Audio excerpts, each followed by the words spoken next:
Les gens qui gagnent de l'argent, à travers un travail, à travers un emploi, à travers un business, à travers des relations, ils gagnent de l'argent.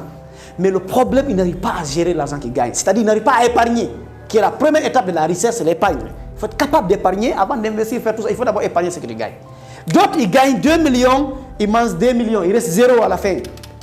D'autres, ils gagnent 3 millions, qu'est-ce qui se passe?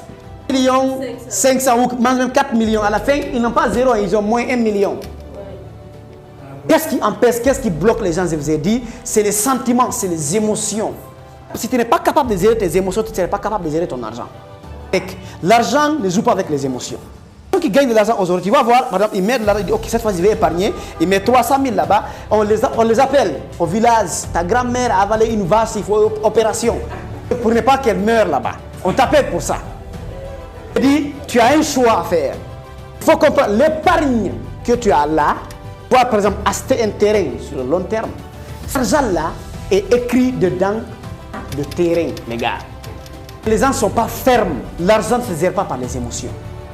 La première étape qu'il faut faire, c'est d'abord être capable de budgétiser. La technique de budgétisation. Quoi? Quand tu gagnes 5 millions ou 3 millions, il faut être capable de mettre séparément. On ne met pas tout dans un même compte. Ce qui trompe les gens, ils mettent tout dans un même compte. Quand on dit qu'il faut manger, ils prennent là-bas. Il faut acheter les habits, il faut prendre là-bas. Il faut payer l'école des enfants, il faut prendre là-bas. Tu ne sais pas là où l'argent est parti. On dirait que quelqu'un a pris l'argent là-bas. Tu ne comprendras jamais. Tu as tout mis, tu as tout mélangé. La meilleure manière de le faire, c'est simple. C'est un compte principal où tu mettras une partie de ce que tu gagnes pour gérer les dépenses indispensables. Nourriture, école des enfants, transport pour aller au travail, logement. Là-bas. Tu mets encore un autre compte d'investissement. Le compte là est destiné pour ta liberté financière dans le long terme. L'argent là que tu dois mettre pour investir dans des projets qui vont te donner plus d'argent.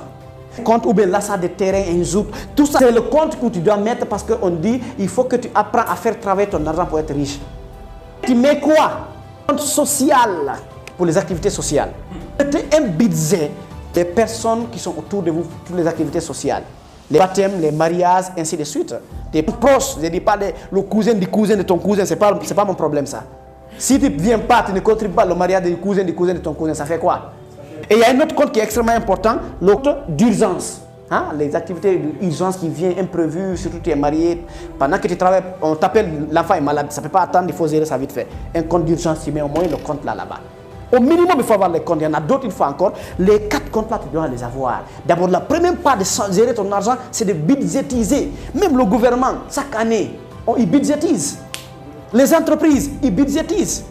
Donc, personnellement, si tu dois gérer ton argent, il faut savoir budgétiser l'argent que tu gagnes. Mettre l'argent dans des comptes différents et chaque compte a un objectif, a un projet. Tu ne mélanges pas les choses.